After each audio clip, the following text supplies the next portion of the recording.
Man, I really need to up my brand building game, but I'm not too sure what to do. Google, how do I build a brand?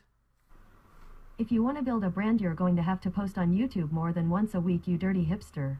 Okay, I'm not talking about the Keylytic brand. I'm talking about my dropshipping brand.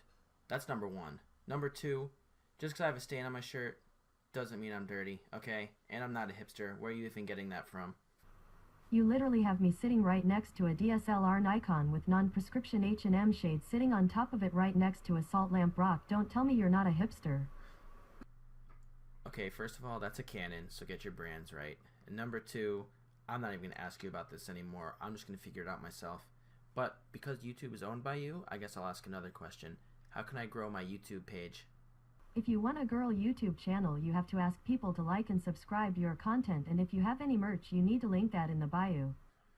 Alright guys, so after about a week hiatus, I'm back with some more juicy content, and I guess according to Google, I need to ask you guys to like and subscribe for more content. So hit that subscribe button that's on the bottom of the YouTube page so you can be updated with all my awesome content that'll be hopefully dropping at a more regular basis than once a week, but probably not. Why you calling me? I'm right. But we'll see how it goes. So in this video, I wanted to talk about building a brand. So when people try and build dropshipping websites, they just think they're building a dropshipping business, but that's not what you're building. If you want to actually get sales and scale those sales and get organic sales, which means non-paid sales, then you need to build a brand. So what does building a brand look like? How do you do that correctly and affordably? I'm going to talk about some tips and tricks in this video right now to help you guys do just that. Alright, so we're going to give me in the corner of the video a shot to see if it looks good or how it works. I'm not sure if it's going to look too good, and if you don't want to see my face, then let me know in the comments and I will totally remove it. So we're going to talk about two things: how to build a brand with social media, and then how to build a brand with email lists. So brand building with social media. The first thing you need to realize is that people use Instagram influencers just for selling their product, but you can use Instagram influencers. You can spend, $10, $20 to actually grow your audience that you'll be able to reach those people from now on for free. So what does that look like? So you can actually send content to these pages with your little watermark. So let's say your brand is at Jack Marchese. You can put a little watermark over it, over your meme or your image or whatever it is. First of all, don't try and sell a product, please. Make sure it's actually good quality content. So if you're selling dog products, maybe it's a nice picture of a dog. If it's a meme page, provide a funny meme. But put your watermark over it, and in the copy, have this person say, for more content, follow at whatever your brand is for more content like this. And that's a great way that you're going to be able to grow, not organically, but once you get those people to your Instagram page, they're going to be high quality people, and you're going to be able to reach them again and again for free for here on out. Second thing, you need to post quality content. And when I say quality content, that doesn't mean sales stuff. So if you're following an Instagram page and they're just constantly whacking you over the head with products, you're not going to want to follow them. That's not providing any value. You want to provide stuff that they're actually going to want to see. So Gary Vee, which I'm sure you guys are very familiar with if you're active in the e-commerce space, he wrote a book called Jab, Jab, Right Hook. And pretty much what this book talked about was you need to jab your customers with good content and then hit them with the right hook. So what does that mean? That means your jabs are good content, which is not salesy stuff. So it's images of, again, if you're selling dog products, it's pictures of cute dogs. Or if you're selling bathing suits, it's cuties in bathing suits, whatever it is. And your ratio should really be about, I'd say 80-20. So 80% of your content should not be ads, should not be products, should just be good content. And then 20% of your sales, or of your content rather, should be sales. And so if you really create that balance, you're going to actually be able to grow organically, of course, but also not just saturate your page with a bunch of nonsense and products that people aren't going to want to just be bombarded with. They want to get value, and value for them is whatever they're there for. So if they're there to laugh, if you have a funny brand, make them laugh. If they want to see cute dogs, show them pictures of cute dogs. Don't just bombard them with products, please. If you see an Instagram page that is just selling stuff nonstop, no one's going to be buying from them, and that's just the harsh reality. So, I mean, think about yourself. Do you follow pages that just sell you stuff? Probably not. The next thing that's very important when it comes to brand building is you need to make sure you're building an email list that can generate you sales. So the first thing we're going to talk about is you need to make free content, whether you provide that through a blog post, a video, or a landing page, which I'm going to get into in a second. You want to make sure you're creating that, and then you're driving traffic to it for free with the intention of growing an email list. So if you want to get an idea of what this funnel should look like, you should go to the e-commerce products Facebook group, which is the Keylytic Facebook group, and you should look for our Instagram influencer guide. At the time of recording this, it's our pinned post, so it should be the first thing you see when you go to our page, and if not, then just type it in the search bar and you'll find it. And you'll see that whole email sequence I created totally for free. So the image I made took about 4 minutes. Yes, there's a typo in it. Did it through Canva.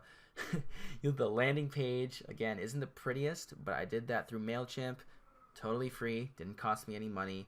And yes, it's not the prettiest, but it still generates me about 50 emails a day, because the whole point is there's free content that is valuable in the back end behind it. So I kind of use that squeeze page to get people interested, and then the key is their email. So it's, yes, if you want to unlock the rest of this content, you got to pay up and give me your email. I'm going to let you in on a little secret. If you guys do want that Instagram influencer guide, or you want to see what the whole sales funnel looks like, you don't actually need to give me your real email. So if you want to do a little goof or a gaff, or you want to make me laugh, just provide a fake email, or not even anything at all. Just write something funny in there. And what it's going to do is it will upload something through Google Drive, so it will load through that way. So it doesn't actually send you something through email. That's just how I set it up. So just know that my intentions are pure, and I'm not actually trying to milk an email out of you guys through creating this video, but hopefully that will give you an idea of what a funnel should look like. And again, the whole purpose of doing that was making free content, teasing it a little bit, and the key to unlocking the rest of that content is your email, and then I'll use that email in the future, and you can too, to generate sales. Okay, so you got that email, whether it was through that first step, or maybe someone purchased through your page and they opted into your emails. However you got their email, great. Now what do? You want to make sure those people will actually buy from you. So what I do, and you might get some different advice, so this is totally, discretionary. This is just what works for me. I send a bi-weekly email at a minimum, which means 2 times a month, to your email list that's jam-packed with value. And then if you want to finesse a little product in there at the end to try and sell them something, that's totally cool. With MailChimp, I believe it's the first 2,000 emails are free, which means if you have an email list of 1,500, you can keep sending emails to those people for free, and it's not going to cost you anything, which means you don't need to focus on sales every single email you send, which is very nice for people on a tight budget. So if you want to brand build that way for free, that's a great way to do that, to build trust with your email list. But if you do want to provide sales, or you do want to, you're on a budget, need to actually generate some sales, then I recommend either 2 emails per month, no more than 6 emails a month. You don't want to just bombard people with emails, or they're just going to unsubscribe from your list. But make sure that you continue to send them value through their inbox. Make sure the subject is, so for what I do, because I am kind of my brand, then I'll say, Jack Marchese's tips, or Jack Marchese in the subject, or Keylytic, so that you guys know it's coming from me, because hopefully you trust me and you don't think I'm spam. If you do, I'm so sorry. That's quite unfortunate, but nothing I could do about it. But make sure you're building that trust in the subject. Tease the value that you're going to provide, and then at the end of that email, so let's say you're selling, the example I used on the e-commerce products group, which is not a good example, was if you're selling a poster products, I think it was something dumb. So what I'll do is I'll sneak something in, like, here's 5 tips on the type of posters that look good in your room. And then at the end of the email, I'll say, by the way, if you want to check out some more posters, or you want to get some good posters for your room, peep the link and go right to our site. Offer them a discount code, maybe it's 10%. And it's just really a great way to make sure that you're providing value, but then you're also generating some sales and some free traffic to your site. Again, it's free traffic through MailChimp if you have an email list of 2,000 or less, which most of you probably have if you're just starting out. So it's just a great way to make sure that you're getting traffic to your site and while also building a brand.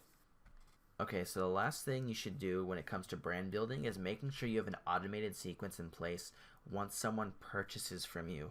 So someone buys something from your website, awesome. For most people who aren't really forward thinking or trying to build a brand, the process from there is just filling the order through AliExpress or whoever your fulfillment center is, getting it shipped out, ordering it, and wipe your hands with it. You're done with that customer.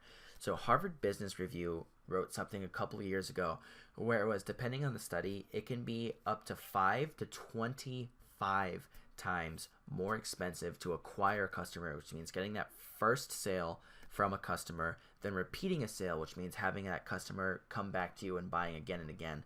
So if you want to build a brand that can actually scale, you need to make sure you have customers that are willing to buy from you every time you drop a new product.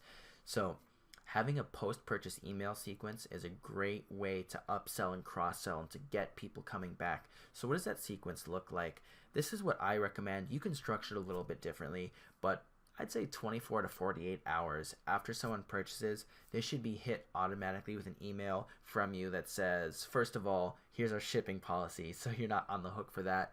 So you could say, hey, we're still processing your order, because most time on AliExpress take up to 5 days to process. So say we're still processing your order. Once we're done processing, it's going to be about 2 weeks to ship. So just be on the lookout for that. So cover your ass for shipping. But then also give some tips on the product. You can also do this when you think the product might arrive. So maybe 2 weeks after the purchase, whatever you think within reason the product will get there. And just say, by now you should have gotten the product, or your product will be arriving soon if you're sending it earlier. Here's 3 tips that we recommend to get the most out of this product. And at the end, this is where you hit them with that cross-sell or that upsell. So if you want to say, hey, you just bought this poster from us. If you want to make that poster look even more badass, buy this frame. For the next 24 hours, we'll hit you with that coupon code so you can buy it right now. Or if you want to make sure the poster stays on the wall better, here's some adhesive strips. So the whole point of this, you don't want to provide them with a substitute. You really want to provide them with a product that will enhance their ability or their value out of the product they're using right now. So again, with the poster example, they're buying something that will make it look better or will make it stick to the wall better, because that's the function of it. It's a decoration. So you want to enhance the value out of the product, and that is a great way to upsell or cross-sell a product. Alright, so I think I've done enough rambling for one video. If you guys have any questions on things that I wasn't too clear about in this video, or maybe you want me to go more in depth on in future videos, let me know in those comments below on YouTube, and I'll try and respond to those as quickly as I can. But if you want to ask even more in-depth questions, or maybe you want to get some feedback from other people, not just from myself, then go to the e-commerce products Facebook group, which is run by Keylytic, and you can just, fire away on questions you have and just get feedback from our great and growing community. If you want to slide into these DMs personally, you can find me on Instagram at MarcheseJack, and I'll try and answer any questions you have on there as well. But I think that's going to wrap up this video. So yeah, I guess like Google said, I need to ask you guys to subscribe. So make sure you're hitting that subscribe button down below, that red little button. It's nice and cute. I think it only says 32 next to it right now, which is kind of sad. So build up my clout, and I think that's going to do it. So I will see you guys in the next video.